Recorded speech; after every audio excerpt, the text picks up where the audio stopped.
El Yayo was born amidst the Bolivian coca. His mother carried him on her back until he was old enough to go to work for himself. For decades, Yayo picked the leaves, fingers blistered, back aching, feet bleeding. But never, in all that time, did he once extract the alkaloids to make cocaine. To Yayo, the coca leaf was an ancient tradition, going back 8,000 years. A medicine, a culture, una planta sagrada. Of course, the Americanos had a different opinion. They called it Plan Dignidad, the dignity plan. Although Yayo was no more than a farmer, un cocalero, his world was left in ruins. With no other means available, he was forced to do the one thing that he vowed never to do. He was forced to produce cocaine. In the end, the Americans' efforts to stop cocaine production created one of the greatest cocaine producers to ever live.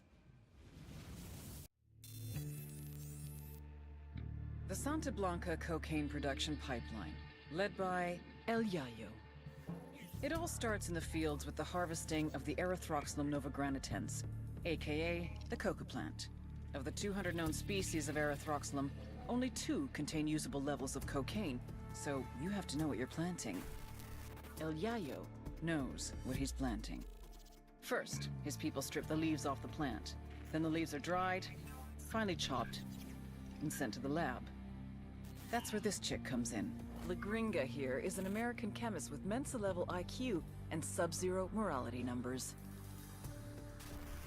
They take the chopped leaves, dust them with lime. That's right, lime. Then pour diesel fuel all over them.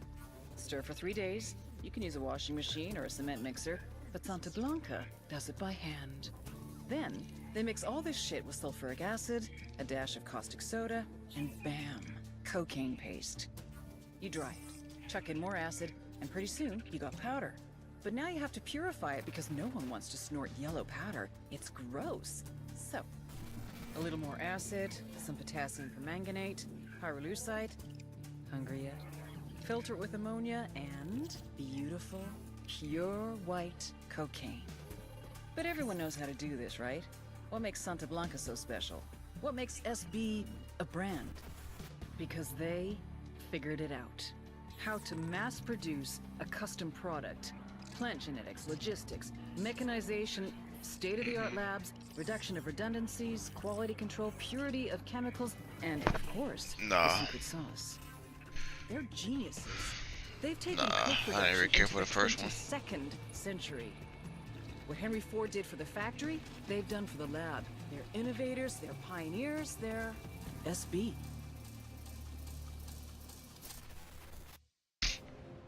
Innovation versus experience, technology versus tradition, youth versus age, La Gringa versus El Yayo.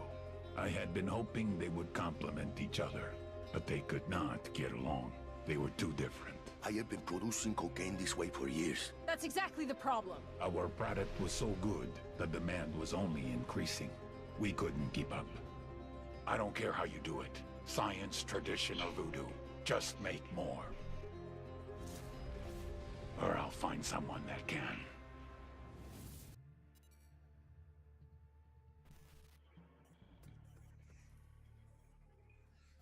Ruperta Faro, Madre Coca. They used to grow coffee here in Tabacal, but the cartels made them switch to coca. A lot more profitable. If you ever tried to snort Italian roast, you'll know why. Spoiler alert, this is frowned upon at coffee shops. Don't ask. Madre Coca grew up as a raspacina, a coca picker. When it comes to illegal coca farms, there's no such thing as child labor laws. It was brutal, backbreaking work. She had a son whom she'd always dreamed would move on to better things. He didn't. Young Pablo died from a coke overdose.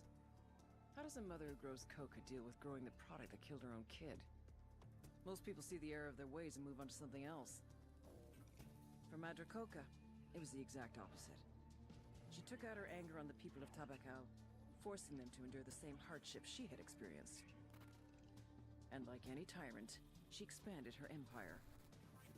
This led to resentment from the people, which she dealt with. With the backing of Vallejo, she became a very powerful woman in the cartel. A new twist on an age-old lesson. You don't fuck with Mama.